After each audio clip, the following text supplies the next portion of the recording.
100 days of posting வீடியோவில் இன்றைக்கி நாள் 2 எங்கள் அம்மா கால் பண்ணி மறக்காமல் சிக்கன் வாங்கிட்டு வா, இல்லைனா காளைகள்லாம் உடச்சிடும்னு முன்னாடியே சொன்னாங்க. நான் வழக்கம் போல் பெராக்ஸ் பார்த்துனே மறந்துட்டு வந்துட்டேன். அதுக்கப்புறம் தான் ஞாபகம் வந்து சிக்கன் வாங்கலன்ட்டு சரி ஓகே குடுகுடுன்னு போயிட்டு சிக்கனை வாங்குவோன்ட்டு சிக்கனை வாங்கிட்டு வந்துட்டேன். வீட்டுக்கு வந்தால் எங்கள் அம்மா அருமையான முறையில் சாதத்தை வடிகட்டிட்டு இருந்தாங்க. அதை பார்த்துட்டு வந்த உடனே ஒரு கன்ஃபியூஷன், டீயா இல்லை வாழைப்பழமான்ட்டு.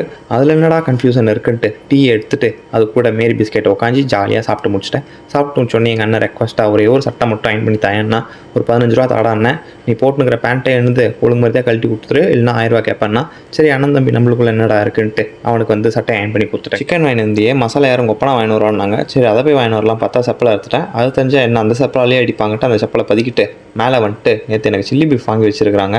எங்கள் பாசக்கார தாய் யாரையும் சாப்பிட விடாமல் எனக்காக கொஞ்சம் வச்சுருந்தாங்க.